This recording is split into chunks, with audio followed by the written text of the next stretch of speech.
morning. Welcome to this episode of the Happiness Diaries. It's not very often that I wake up before the sun.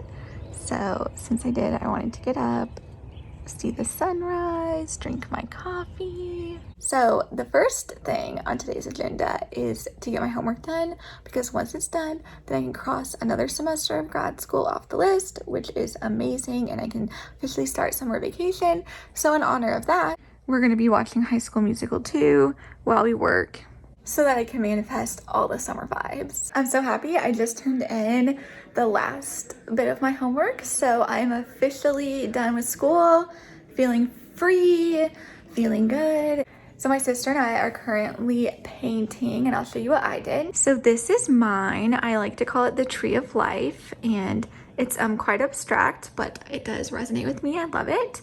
And this is my sister's. Good morning, happy Friday. We are headed to Starbucks this morning. Got Gus behind the wheel. He demanded we take him to get his pup cup, so you know. So I want to talk about my spiritual awakening experience. Again, this is just my experience, so if it resonates with you, great. If not, great too. So I grew up very Christian. I grew up in church. When I was in middle school is when I was officially saved, and from that night on, like, something clicked in me and I was like, this is who I'm meant to be. I finally feel whole. I found my purpose and I found my identity, and my identity is in Christ. And I'm a perfectionist, so I was doing everything I could to be the perfect Christian and doing everything, that I was told, because the minute I was saved, like, there was just something that I felt so complete that I was like, this is it. This is the answer that I've been looking for. I need to invest everything into this. Tell me how I can believe better, how I can be a better Christian. I mean, I loved it. Like, I grew up with VBS and mission trips and youth group and lock-ins, and like,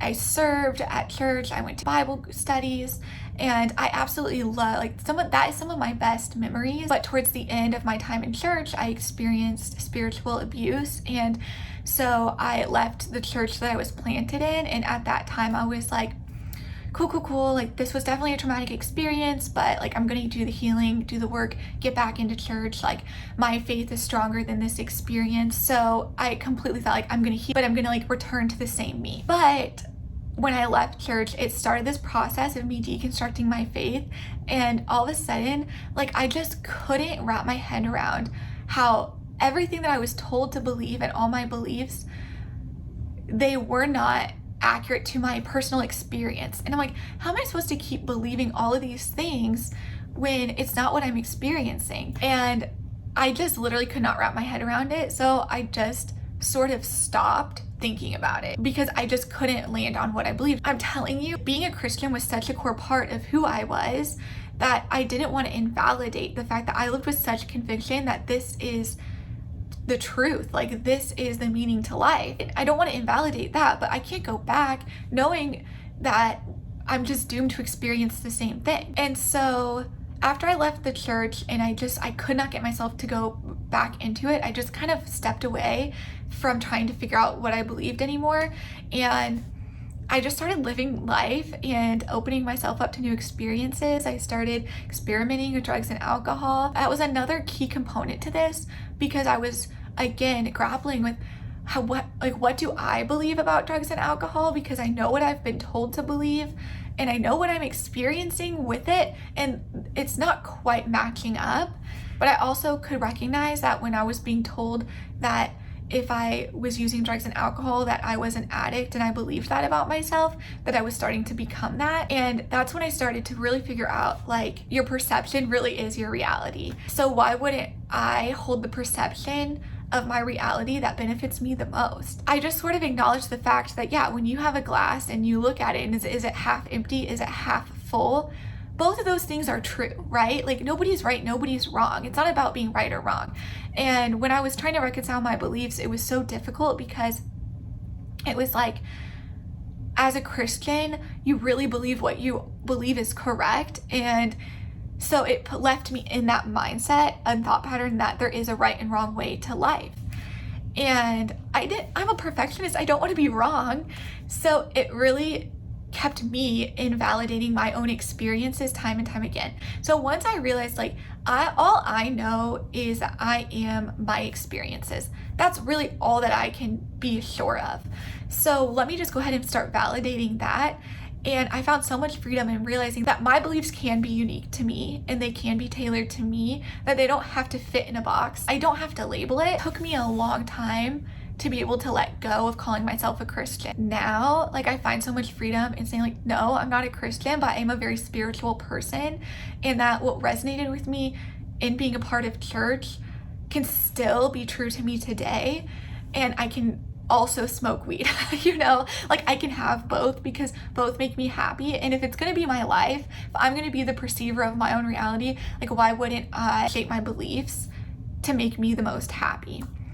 And so that's where the Happiness Diaries really stems from, is realizing that for the first time in my life, I'm going to pursue happiness. And I was just tired. Like, you guys also know my journey with mental illness, and I was just tired of being depressed. And I just thought, why wouldn't I start doing things to get out of this depression and live my best life? And so that's what I'm doing. And hey, if you can't prioritize happiness, you can't pursue happiness and shape your life around what makes you happy, then this channel is going to be a great tutorial on how to ruin your life. So stay tuned. You know, it could go either way, but the point is all I know is how I'm experiencing this moment right now, and why wouldn't I shape my beliefs in a way that make me feel happy? For example, when I was a Christian and believed that God would heal me, like that, holding that belief gave me so much hope for the future. I was willing to take risks, willing to feel like I felt empowered.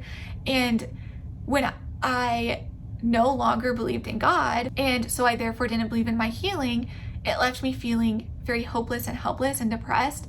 And so I just thought, like, why would I not choose to believe in my own healing? Because quite frankly, like, the outcome of whether or not I have restored vision one day or not is not going to change necessarily, but the choices I make in the meantime are so affected by that belief. So why not choose the belief that will allow me to make the choices that I resonate with best, like being able to take risks in life and believing that, you know, I'm unstoppable and I can, like, why not be my own hype person? What I believe is that my beliefs are going to change and that I will tailor them to what is most matching my human experience, and have an understanding that everybody around me is doing the same thing, and that their perception, their reality that exists is just as valid as mine. And I can only control my reality, and the only time that I will try to change somebody else's beliefs are when they are hurting themselves or others. I truly just share my experience because there's power, I think, in normalizing the human experience from every avenue. And so ultimately what I believe is that if I love myself, if I love others, and I trust that when I put love first, everything will fall into place, that I have a purpose, like, it's, to me, I'm like, it's the things I've always believed, but I'm just not confining this belief anymore to Christianity. And ultimately, I do just believe in living in the moment. I am the most happy when I am present in the moment, doing life, experiencing life. I just got back from spending the morning in the city, but I am so proud of myself because today is like a huge example of progress in my life. Like, this was my OTD today, just these flowy sort of denim pants and this bodysuit.